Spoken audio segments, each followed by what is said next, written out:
Hey, welcome. Have you ever had that feeling, that you've misplaced something really important, but you can't for the life of you figure out what it is? Well, today we're going to dive into the wisdom of spiritual teacher Satya Sai Baba, who suggests that we're all looking for a lost key. We're going to explore his whole framework for our spiritual journey, from understanding the divine all the way to rediscovering our ultimate purpose. All right, here's our roadmap for today. First, we'll get a handle on the source of these teachings, what's called the divine voice. Then, we're going to look at the core problem it points out in the human condition, explore the really practical paths it offers as a solution, and finally, discover what the ultimate goal of this whole spiritual journey really is. So, the material kicks off with a really fascinating question. Who is actually speaking these words? And the answer isn't some single person. It's described as a divine voice with 4 distinct, really powerful facets.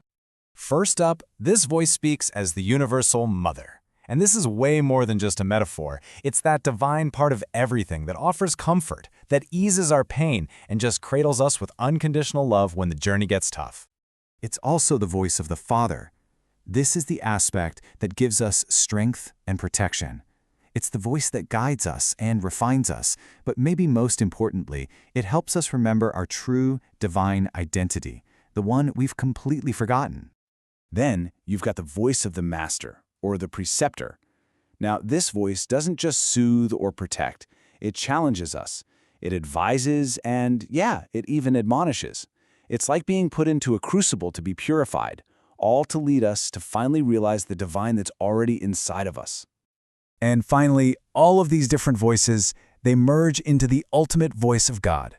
This is the voice that quiets our restless minds and awakens us to this profound truth, that the whole separation between you and me, between us and the universe, it's just an illusion.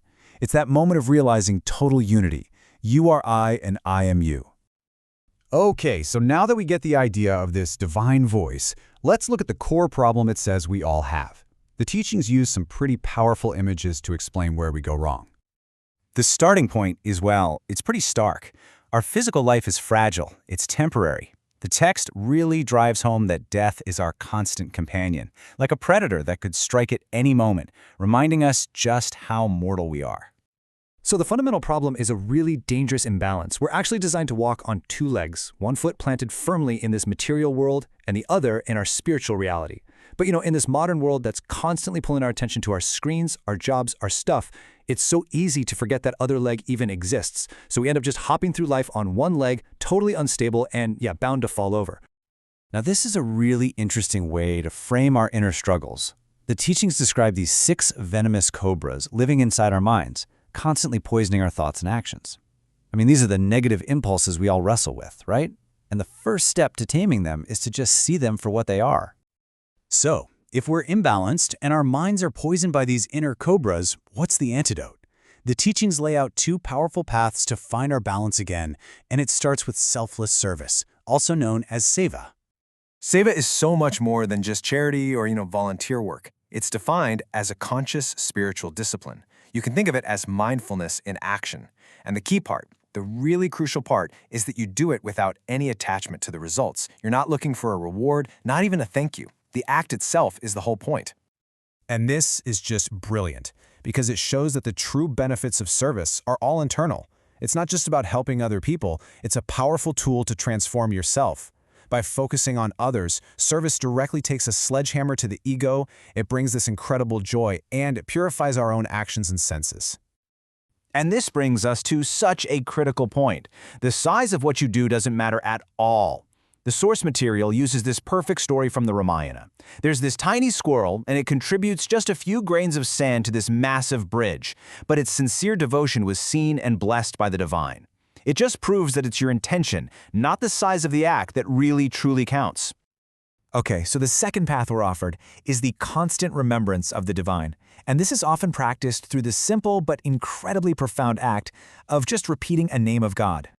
In a world that's described as a dreadful darkness and a stormy sea, the name of God is basically presented as a lifeline.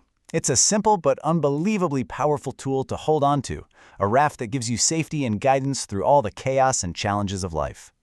And this whole idea connects to a bigger spiritual framework, which is visualized here as a lamp.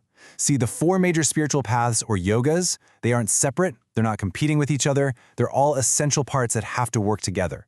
Selfless action is the lamp itself, devotion is the oil that fuels it, inner control is the wick, and when you put them all together, they produce the light of true wisdom. Now, the teachings give special attention to the name Rama, and that's because its very meaning points directly to the ultimate goal of all this spiritual practice. Rama literally translates to he who is bliss or he who gives bliss. It's a constant reminder of the state we're trying to reach. And for anyone who's into deeper symbolism, the name is also said to have this numerological significance. The syllables in Rama, R, A, and M, are given values that add up to the auspicious number 7, a number that's really special across a ton of spiritual traditions. It's just another layer of meaning packed into this one simple name. So, all right, we have these paths of selfless service and constant devotion, but where do they actually lead? What's the final destination of this whole journey we've been talking about? The goal is not some external paradise or a physical place you go to after you die. The texts define Vaikuntha or heaven as an inner state of self-realization. It is, and I love this phrase, the place where there is no shadow of grief, a state of profound, unshakable inner peace. This final metaphor, it just brings everything together so perfectly. Imagine we are all treasure chests, and we already have a divine spark inside. The problem isn't that we don't have this divinity, it's that we've misplaced the key, and we just keep making the same mistake, searching for it everywhere outside of ourselves, in material things and external achievements. And so it all comes down to this one question. We are all searching for something, right? Peace, meaning, happiness. The core teaching of this whole explainer is really a challenge to all of us. Are we searching in the right place?